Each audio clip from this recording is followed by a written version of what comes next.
और आजादी की लड़ाई में खादी ने बहुत बड़ी भूमिका अदा की और महात्मा गांधी ने खादी को हमेशा अपनाया और देशवासियों को खादी के माध्यम से देश की आजादी के लिए एकजुट किया। इसलिए खादी का बहुत बड़ा महत्व रहा है। आजादी के पश्चात खादी की उपेक्षा हुई, लंबे समय तक उपेक्षा होती रही और प्रधानमंत्री मोदी जी जब 2014 में आए तो फिर से उन्होंने दो बातें कही, एक तो वोकल फॉर लोकल और दूसरा khadi for nation, for fashion, for transformation. और इसी तरीके से खादी के सेल को बढ़ाने के लिए, रोजगार और खादी की क्वालिटी को बढ़ाने के लिए बहुत बड़ा काम पिछले दशक में हुआ है और जहां 25,000 करोड़ रुपए का सेल थी वह अब 1,55,000 करोड़ रुपए की सेल हो गई है और जिसे कहा जाए फास्टेस्ट मूविंग मार्केट है इसकी। लोग खादी के प्रति बहुत आकर्षित हो रहे हैं और आज के दिन हम आप सबको निवेदन करेंगे कि जरूर कुछ न कुछ हम खादी की वस्तु खरीदें, खादी अपनाएं और देश को मजबूत बनाने में और देश के आम व्यक्ति को मजबूत बनाने में अपना योगदान करें। देखिए, आज महात्मा गांधी जी का जन्म दिवस है। मुझे लगता है कि शायद ही कोई दूसरा व्यक्ति उनके जैसा इस दुनिया में रहा हो, जिन्होंने प्रेम और शांति के रास्ते से सत्याग्रह करना सिखाया, सच्चाई के लिए लड़ना सिखाया, न्याय के लिए संघर्ष करना सिखाया। मुझे लगता है कि आज के इस तानाशाही के दौर में जो गांधी जी के सत्याग्रह का तरीका है, जो गांधी जी ने न्याय के लिए, सत्य के लिए जो संघर्ष करने का तरीका दिखाया, मुझे लगता है कि वो आज के दौर में शायद पहले से भी ज्यादा जरूरी हो गया है। मैम, आप खुद सोनम वांगचुक से मिलने गई थी 2 अक्टूबर। महात्मा गांधी जी ने आजादी के पहले जो योगदान देश की आजादी के लिए दिया, जीवन भर पूरा भारत कभी नहीं भूलेगा। यशस्वी प्रधानमंत्री के नेतृत्व में भी जीवन में सब प्रकार के क्षेत्रों का प्रगति और विकास का संकल्प लेके माननीय मोदी जी जो चल रहे हैं और खासकर इस दक्षिण एशियाई देशों में अशांति के माहौल में शांति का पैगाम लेकर वो जो जा रहे हैं, ये भारत का गौरव बढ़ाने वाला और महात्मा गांधी की परंपरा को आगे बढ़ाने वाला है। महात्मा गांधी जी के साथ ही साथ एक अद्वितीय व्यक्तित्व स्वर्गीय लाल बहादुर शास्त्री जी की भी जयंती है। मैं उनका भी, उनके देश के लिए किए गए योगदान को स्मरण करता हूँ। अभाव कठिनाइयों के बीच में भी कोई कैसे अपने आप को इस उच्च पद तक पहुंचा सकता है, ये शास्त्री जी सीख सकते हैं और इतने बड़े पद पे पहुंच के भी सादगी के साथ अपने काम की पहचान देश भर में छोड़े, ये बहुत बड़ी बात है। मेरी अपनी ओर से दोनों पुण्यात्माओं को प्रति परमात्मा से कामना है कि वो निश्चित रूप से उनको अपने चरणों में भी स्थान दे चुके हैं और ये तो मान के चलो कि हम इस वर्ष से कामना करते हैं कि इनके बताए मार्ग पे भारत और मध्य प्रदेश लगातार चले। आज कृतज्ञ राष्ट्र भारत की आजादी के महानायक राष्ट्रपिता महात्मा गांधी जी के प्रति राष्ट्र के लिए और मानवता के लिए उनके योगदान के लिए कृतज्ञता ज्ञापित करते हुए उनकी स्मृतियों को नमन कर रहा है। ये मेरा सौभाग्य है कि आज इस पावन पर्व पर प्रधानमंत्री मोदी जी के आह्वान पर सेवा पखवाड़ा कार्यक्रम के अंतर्गत 17 सितंबर विश्वकर्मा जयंती और प्रधानमंत्री जी के पावन जन्मदिन से प्रारंभ हुआ सेवा पखवाड़ा का यह कार्यक्रम आज राष्ट्रपिता महात्मा गांधी की इस पावन जयंती तक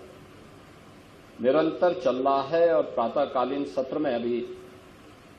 कुछ देर पूर्व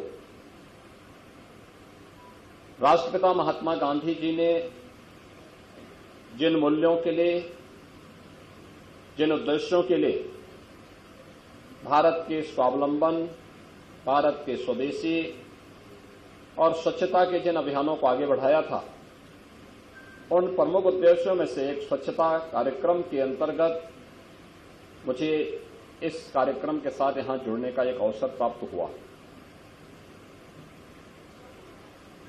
स्वच्छ भारत मिशन राष्ट्रपिता महात्मा गांधी की स्वच्छता के प्रति उन अभियानों को एक नई ऊंचाई देना है जो न केवल आज से 100 वर्ष पहले बल्कि आज भी जिनकी प्रासंगिकता उसी रूप में बनी हुई है। और आज प्रधानमंत्री मोदी जी स्वयं इस कार्यक्रम के साथ जुड़ रहे हैं। जिस मिशन को उन्होंने 10 वर्ष पहले प्रारंभ किया था, आज वह एक नई ऊंचाई को प्राप्त करता हुआ दिखाई दे रहा है। देश के अंदर 12 करोड़ से अधिक घरों में शौचालयों का निर्माण, ये न केवल स्वच्छता के प्रति उनके आग्रह को बल्कि नारी गरिमा के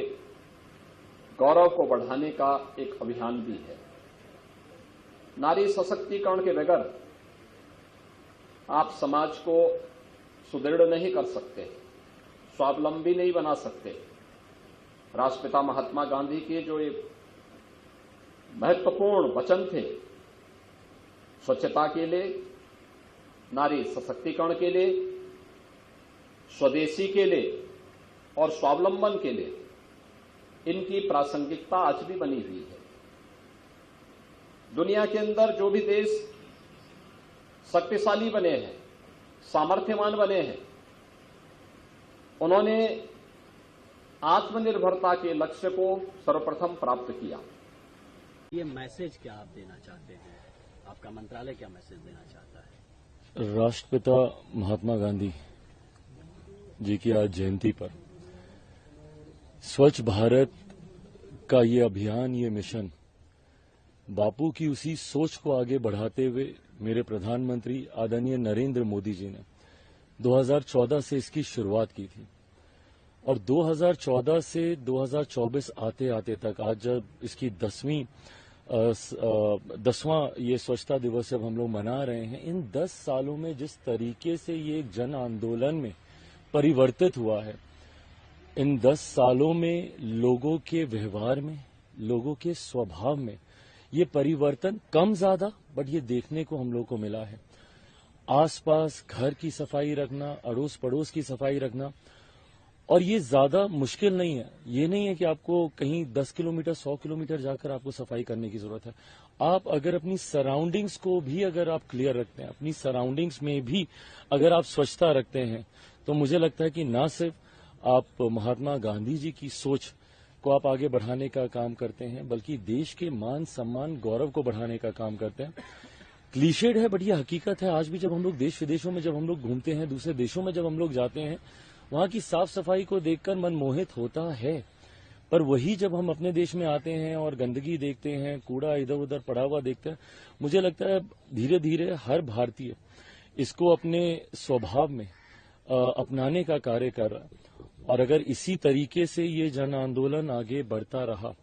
तो वो दिन दूर नहीं जब हमारा देश दुनिया के सबसे स्वच्छ सुंदर देशों में एक होगा। इसी लक्ष्य के साथ मेरे प्रधानमंत्री भी आगे बढ़ने का कार्य कर रहे हैं और इसी सोच के साथ हम तमाम लोग, भले वो जनप्रतिनिधि हों, भले वो कला के क्षेत्र से जुड़े हों, व्यवसाय से जुड़े हुए हों, हर एक व्यक्ति इस तरीके से हाथ में झाड़ू पकड़कर ये दूसरे को कहीं ना कहीं प्रभावित करता है कि भाई अगर मेरे आइडल कोई जनप्रतिनिधि हो, कोई नेता हो, कोई एक्टर हो, अलग अलग क्षेत्रों से जुड़े हुए हैं, जब वो लोग अगर स्वच्छता पर इतना ध्यान दे रहे हैं तो एक आम आदमी को भी ये बात प्रेरित करती है स्वच्छता के प्रति। और इसी सोच के साथ